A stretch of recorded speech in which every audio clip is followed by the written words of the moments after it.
하나님 주시는 말씀 오늘 같이 보겠습니다. 사도행전 19장 1절에서 7절입니다. 사도행전 19장 1절에서 7절.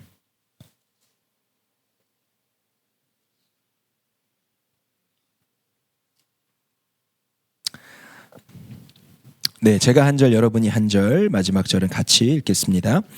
아볼로가 고린도에 있을 때에 바울이 윗지방으로 다녀 에베소에 와서 어떤 제자들을 만나 이르되 너희가 믿을 때에 성령을 받았느냐? 이르되 아니라 우리는 성령이 계심도 듣지 못하였노라. 바울이 이르되 그러면 너희가 무슨 세례를 받았느냐? 대답하되 요한의 세례니라. 바울이 이르되 요한이 회개의 세례를 베풀며 백성에게 말하되 내 뒤에 오시는 이를 믿으라 하였으니 이는 곧 예수라 하거든. 그들이 듣고 주 예수의 이름으로 세례를 받으니 바울이 그들에게 안수하며 성령이 그들에게 임하심으로 방언도 하고 예언도 하니 7절 함께 읽습니다. 모두 12사람쯤 되니라. 아멘. 너희가 성령을 받았느냐? 너희가 성령을 받았느냐? 하신 말씀 제목 가지고 하나님 말씀 나누겠습니다. 지지난주 2주 전 말씀 요약을 해볼게요. 사도행전 18장 말씀에 고린도 교회가 세워진 역사가 나오죠. 사도 바울의 2차 전도 여행의 거의 마지막 고린도에서 거의 3년여의 시간을 보내면서 고린도 교회를 세웁니다. 박해와 핍박이 있었지만 주의 음성에 순종해서 고린도 교회를 세워요. 귀한 동역자, 부부 동역자 두 사람을 얻었죠. 누구죠? 브리스길라와 아굴라 부부 동역자와 함께 동역하면서 고린도 교회를 세워 나갑니다. 그리고 에베소로 떠나게 돼요. 3년 동안 한 3년여 시간을 고린도에 머무르고 에베소라는 장소로 향하게 됩니다. 에베소에서 사도 바울이 큰 환대를 받았던 것 같아요. 유대인 회당에서 말씀을 전하고 유대인들에게 복음을 전할 때 여러 사람들이 사도 바울을 향하여 조금 더 에베소에 남아주십시오. 그렇게 요청을 받습니다. 그런데 사도 바울이 에베소에 더 오래 있지 않고 금세 에베소를 떠납니다. 그래서 고난당했던 떠나고 싶었던 곳에서는 거의 3년여를 머무르면서 교회를 세우고요. 환대가 있었던 에베소에서는 오히려 금방 그 자리를 떠나죠. 많은 사람이 칭찬하고 박수 칠 때 그 자리를 떠나게 됩니다. 그리고 처음 파송되었던 안디옥으로 돌아가게 되면서 1차, 2차 전도 여행이 마쳐져요. 2주 전의 시간에 그 사이에 그 에베소에서 중요한 인물 한 명이 등장을 하는데 아볼로라는 사람이에요. 아볼로. 에베소에 아볼로라는 사람이 오게 되는데 브리스길라와 아굴라가 그 아볼로를 만나게 됩니다. 성경이 그 아볼로에 대해서 사도행전 18장 24절 25절에 언변이 아주 좋고 성경에 능통한 자이고요. 그가 일찍이 주의 도를 배워서 열심으로 예수님에 관한 것을 말하고 전했다라고 말합니다. 그런데 마지막에 한 가지 이 아볼로라는 사람의 믿음이 어떠한지를 나타내주는 한 가지 이제 수식어가 따르는데 그는 요한의 세례만 알고 있다 이렇게 얘기하고 있어요. 성경을 잘 알고요. 그리고 예수 그리스도를 믿었습니다. 그러나 예수님에 대한 지식이 완전하지 않았어요. 요한의 세례만 알고 있다 그렇게 표현하고 있죠. 이 요한은 세례 요한을 나타내는 겁니다. 구약의 마지막 선지자예요. 오실 메시아, 이 땅에 오실 마지막 메시아, 구원자, 그분이 예수 그리스도이시다라는 것을 전했던 마지막 선지자가 세례 요한이었죠. 그래서 그 오실 예수님을 맞이하고 환영하고 그를 믿는 자에게 세례를 주었습니다. 회개하라, 천국에 가까웠느니라. 이제 곧 메시아가 오신다. 나는 그의 길을 예비하는 자다. 그래서 수많은 유대인들에게 회개의 복음을 전파하고 오실 메시아 예수 그리스도를 전파하고 세례를 주었습니다. 그때 세례 요한이 이렇게 말했어요. 마가복음 1장 8절에 보면 같이 읽어볼까요? 나는 너희에게 물로 세례를 베풀었거니와 그는 너희에게 성령으로 세례를 베푸시리라. 그렇게 말씀합니다. 나는 너희에게 물로 세례를 주지만 그가 누굽니까? 이제 등장하실 예수 그리스도, 메시아이신 예수 그리스도는 너희에게 성령의 세례를 주실 것이다. 그렇게 말씀하세요. 이 성령의 세례라, 예수님께서 우리에게 베푸시는 성령의 세례라는 것은 예수님께서 십자가에서 완전한 구원을 이루시고 그 십자가 구원을 믿고 그 십자가에 달리신 예수 그리스도, 부활하신 예수님을 나의 구원자로 모셔드리는 모든 성도들의 심령 가운데 그 예수님이 성령으로 와 계시고 영원토록 내주하신다라는 뜻이에요. 성령의 세례를 받는다라고 하는 것은 예수님께서 성령으로 우리와 영원토록 함께 하시는 축복을 성령의 세례라고 말하는 겁니다. 이 아볼로가 요한의 세례만 알고 있다라고 했던 것은 예수님이 구원자라는 것을 알았어요. 그것을 믿었습니다. 그러나 예수님께서 십자가에서 이루신 완전한 구원 이후에 그분은 승천하셨지만 그분이 사라지신 것이 아니라 그 예수님이 모든 믿는 성도들 안에 성령으로 지금 와 계시다 하는 것은 이 아볼로가 아직 알지 못한다는 거예요. 그래서 브리스길라와 아굴라 부부가 이 아볼로를 데려다가 이 성령의 내주하심, 성령께서 예수님께서 성령으로 지금 우리 모든 믿는 성도들 안에 신자들 가운데 함께하고 계신다라는 것을 깨우쳐 주게 되는 겁니다. 이 아볼로가 브리스길라 아굴라의 부부의 그 권면과 가르침을 겸손하게 듣습니다. 십자가 복음에 대해서 더 정확하게 깨닫게 된 거예요. 그 이후에 아볼로는 더 강력한 복음 전도자가 됩니다. 사도행전 18장 27절 28절에 이렇게 기록하고 있어요. 같이 읽겠습니다.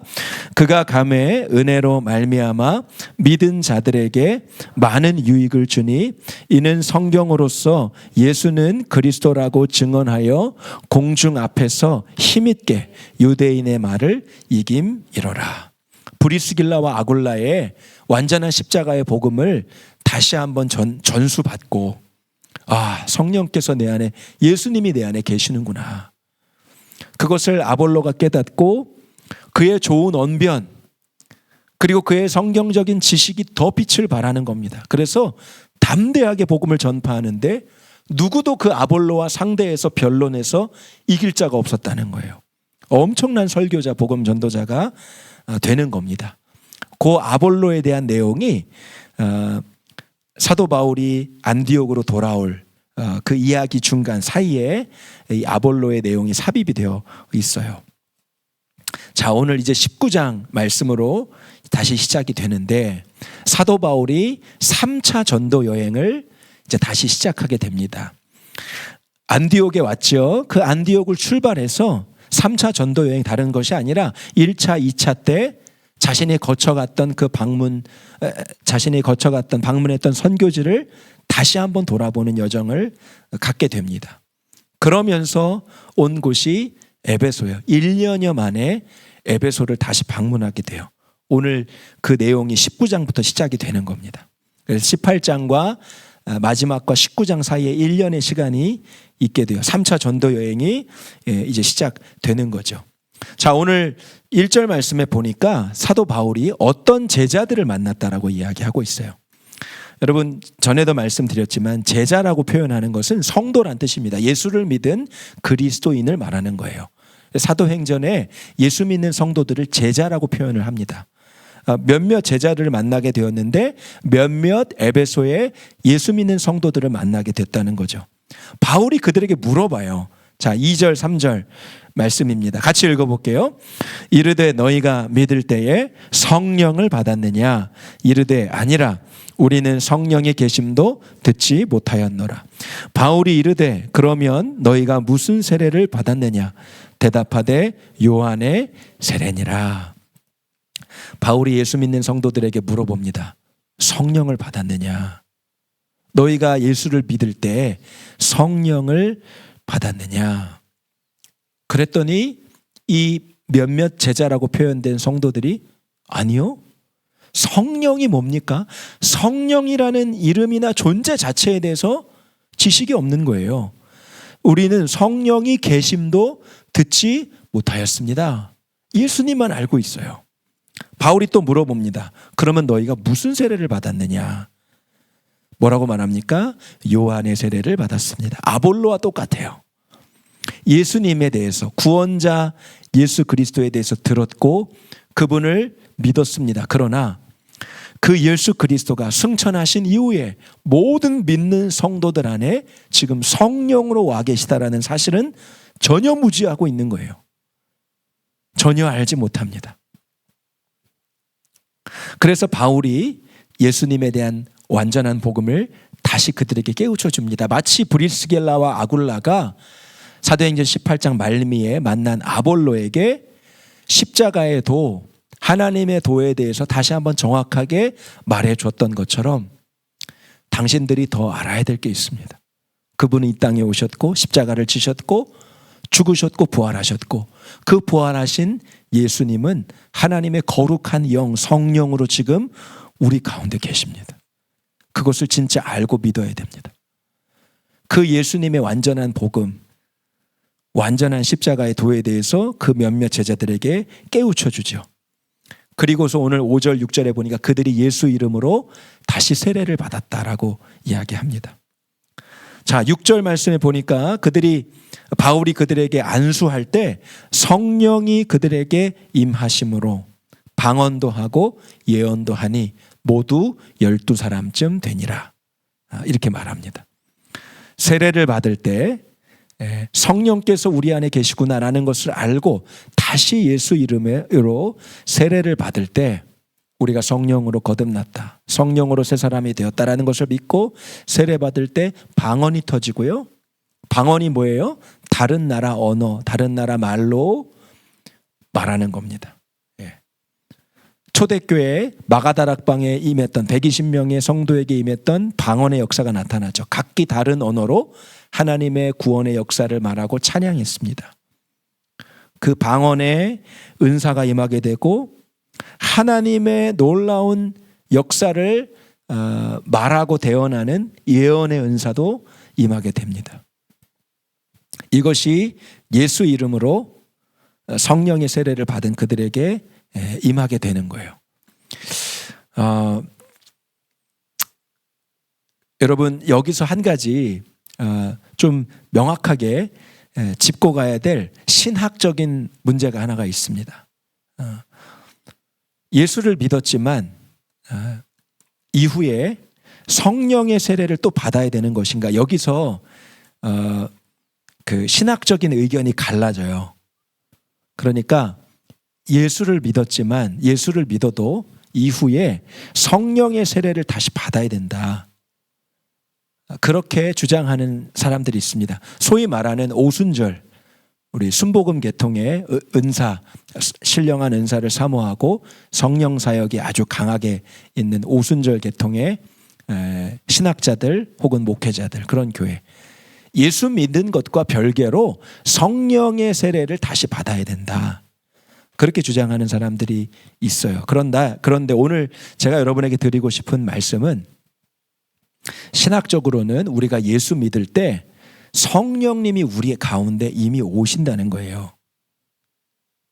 예수를 믿은 성도들 안에 성령님이 부어진다는 겁니다. 예수님을 믿고 그 이후에 성령이 또 임하시게 된다는 이런 시간적인 흐름이 따로 나누어져 있는 것이 아니라 예수 믿는 그 때에 성령이 우리 가운데 임재해 계시는 겁니다.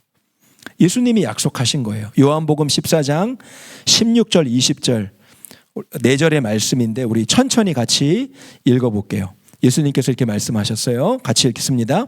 내가 아버지께 구하겠으니 그가 또 다른 보혜사를 너희에게 주사 영원토록 너희와 함께 있게 하리니 그는 진리의 영이라 세상은 능히 그를 받지 못하나니 이는 그를 보지도 못하고 알지도 못함이라.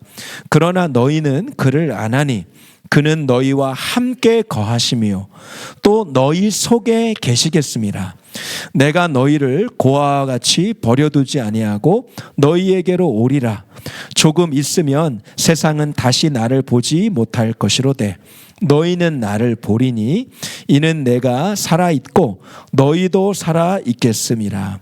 그날에는 내가 아버지 안에 너희가 내 안에 내가 너희 안에 있는 것을 너희가 알리라. 아멘. 예수님께서 십자가 지시고 이 땅에 계시지 않을 상황에 대해서 제자들에게 말씀하시면서 그러나 걱정하지 말아라. 나는 육신으로는 비록 이 땅에 없지만 나는 너희와 함께 있을 거야. 어떻게? 보혜사 성령을 하나님께서 모든 믿는 자들에게 부어주실 것인데 그 성령으로 나는 너희와 함께 있을 거야. 너희와 함께 있을 것이고 영원토록 있을 것이고 그리고 너희 속에 있을 것이다. 그렇게 말씀하셨죠. 내가 너희를 고아처럼 버려두는 게 아니야. 너희를 버리고 내가 떠나는 게 아니라니까. 내가 너희에게로 올 것이야. 18절에 그리고 아버지 안에 내가 아버지 안에 너희가 내 안에 내가 너희 안에 있는 것을 알게 될 것이다. 그것이 성령께서 우리 안에 오신 사건을 말합니다. 그리고 초대교회 120명의 마가다락방 성도들에게 임한 그 성령의 불같은 그 임재 사건을 통해서 이 말씀이 확증되고 이루어진 거예요. 주님이 승천하신 이후에 이 말씀을 주님께서 이제 이루어 주신 겁니다. 무슨 얘기냐면 예수 그리스도를 믿은 그 즉시 우리 안에 일어나는 변화는 우리 마음 가운데 우리 속에 예수님이 성령으로 이제 오시게 된다는 뜻이에요. 예수를 믿었습니다. 그럼 언젠가 어느 시점이 어느 시일이 지나서 성령이 우리에게 임하시는 것이 아니라 이미 우리 안에 예수 믿는 그때 그 믿음을 통해서 우리 심령에 주님이 임하시게 된다라는 것입니다.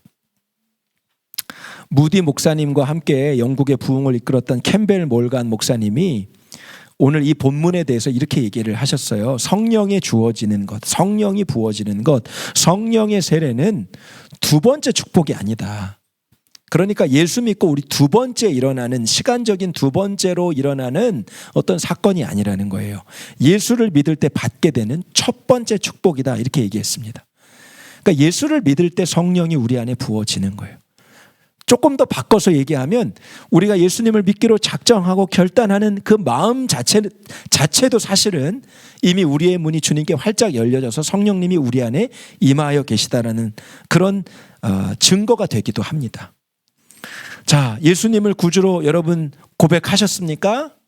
예수님이 나의 구원자, 예수님 나의 생명, 예수님이 내 모든 죄를 사하시고 나에게 영원한 생명을 주셨습니다. 나는 하나님 자녀입니다.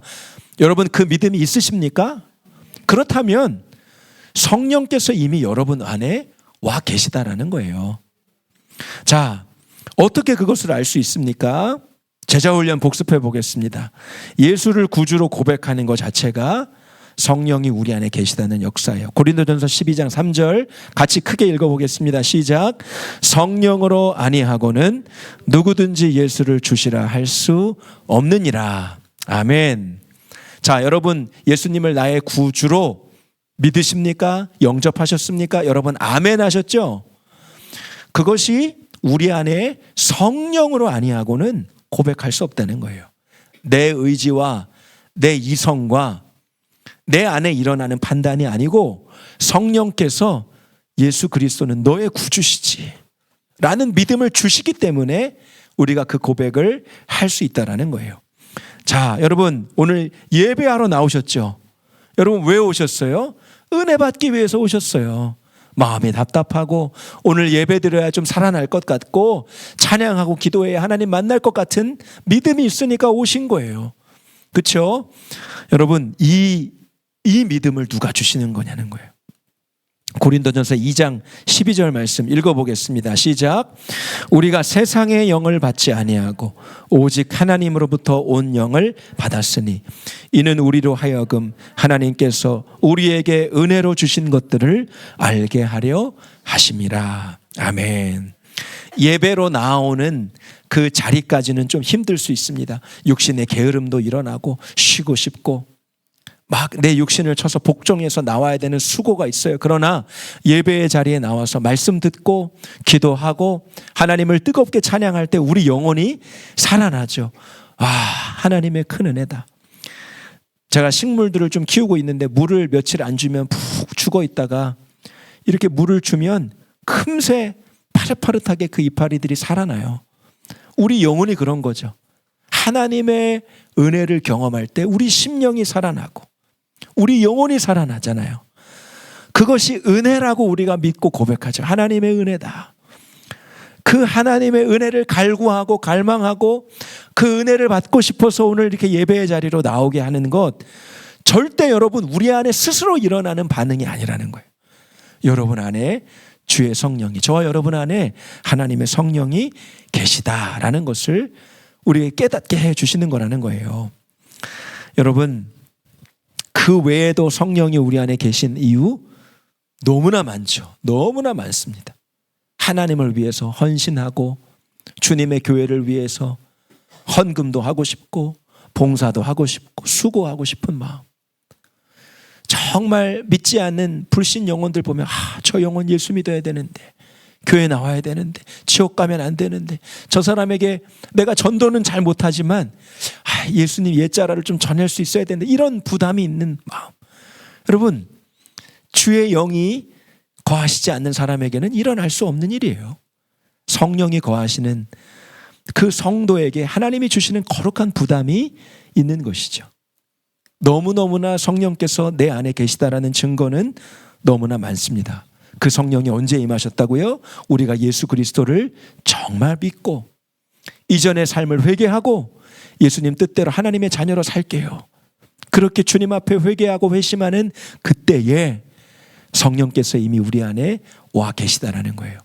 아볼로와 오늘 에베소의 몇몇 제자들은 요한의 세례를 통해서 예수를 알았고 믿었지만 성령께서 내 안에 내주하고 영원토록 함께 하신다는 것은 깨닫지 못했다라는 거죠.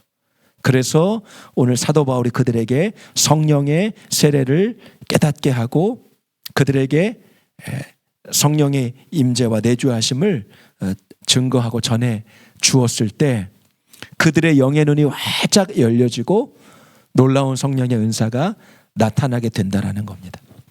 그러니까 정확한 표현으로는요, 여러분, 성령이 임하시는 게 아니에요. 사실은 성령은 이미 우리 가운데 계시잖아요.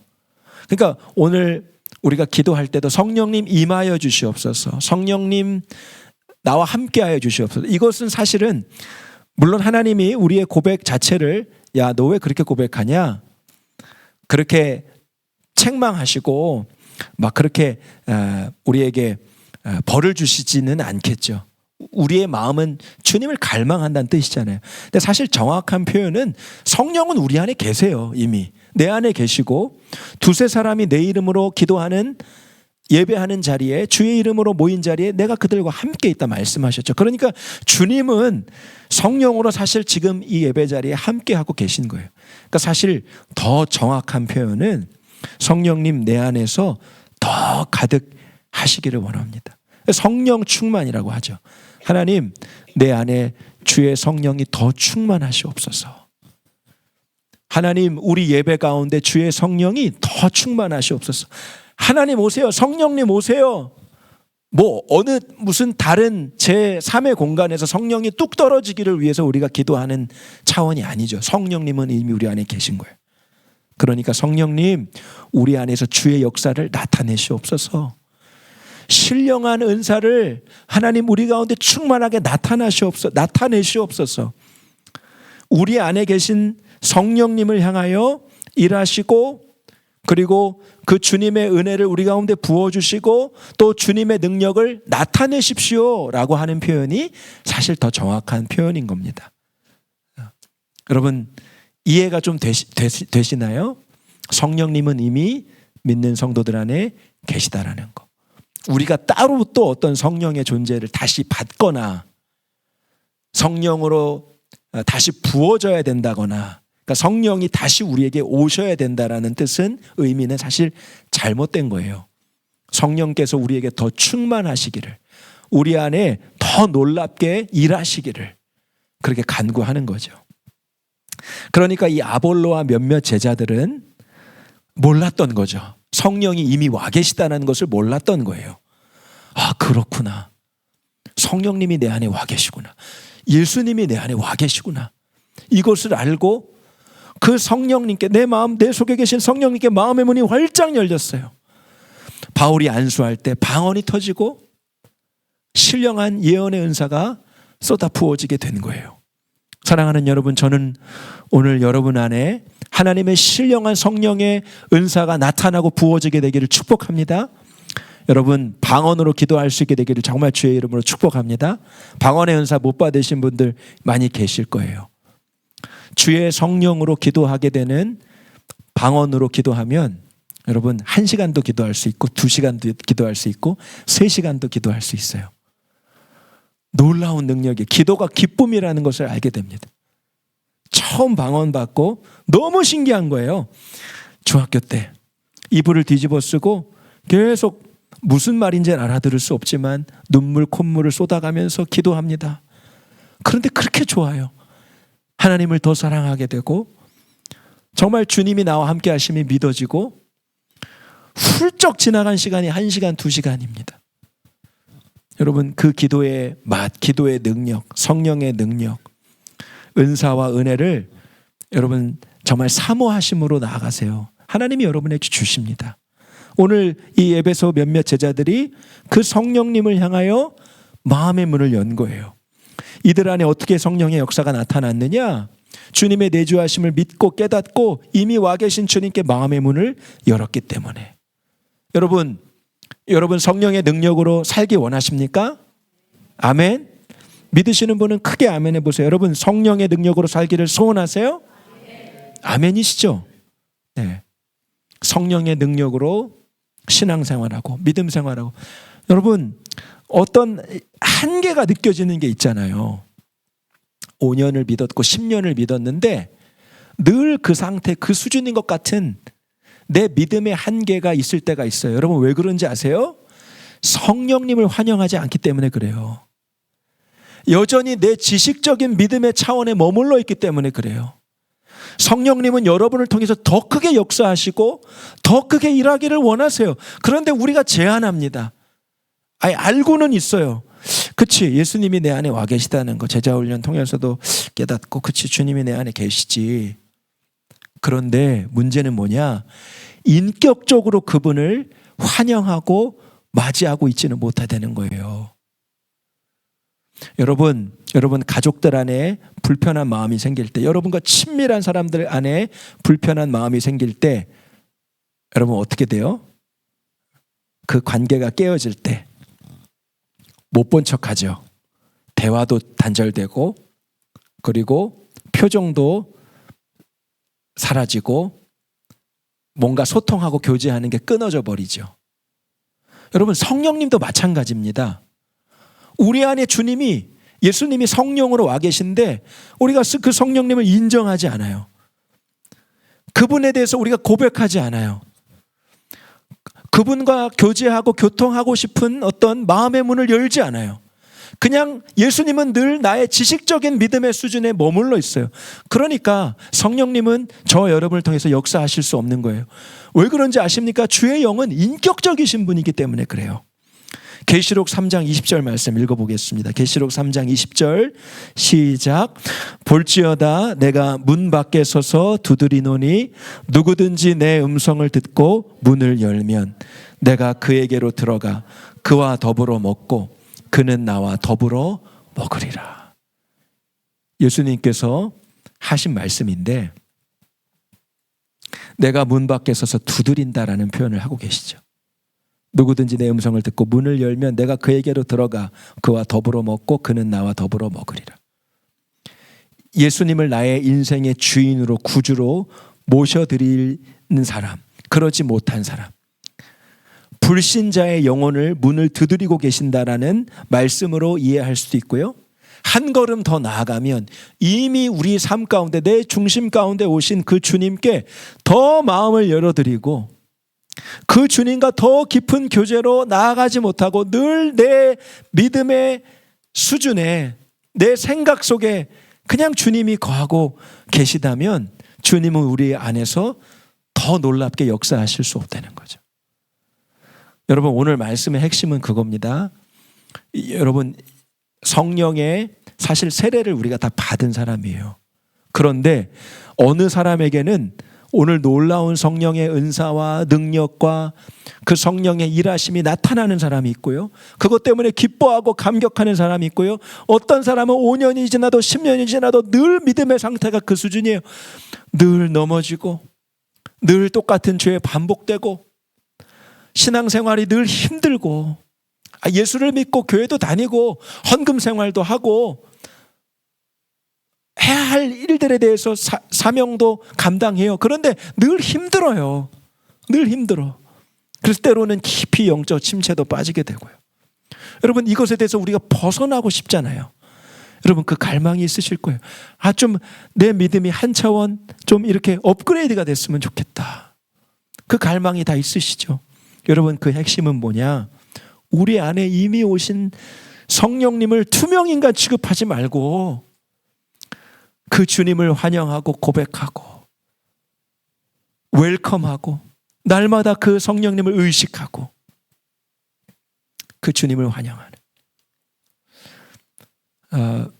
인천 마가다락방의 박보영 목사님, 원로 목사님이신데 성령 체험하고 예수를 믿고 성령 체험하고 너무 뜨거워서 그 명절날 그 주님께 절을 올렸대요. 주님이 함께하고 계시죠. 그 세배를 했다는 거예요. 절을 했다는 거예요. 너무 주님이 나와 함께 하시는 것이 믿어지니까 그냥 그 주님 앞에 절을 하고, 마치 부모님을 공경할 때 새해 복 많이 받으세요. 여러분, 아마 이번 설에 명절 때 자녀들로부터 세배도 받으셨고 또 부모님께 세배도 올리셨을 거예요. 내 안에 계신 그 왕 되신 주님께 너무너무 그 주님에 대한 사랑과 존경을 표현하고 싶어서 그렇게 하셨다는 거죠. 너무너무 내 안에 계신 성령님이 분명하니까, 그분이 너무 믿어지니까, 그분이 내 안에 계신 것이 너무너무 정말 기뻐할 만한 일이고 그 주님을 너무너무 환영하니까 그렇게 내 삶으로도 그렇게 반응되어졌다라는 거예요. 여러분, 우리는 예수를 믿었지만 마치 요한의 세례를 받은 것처럼만 신앙생활하고 있지는 않나요?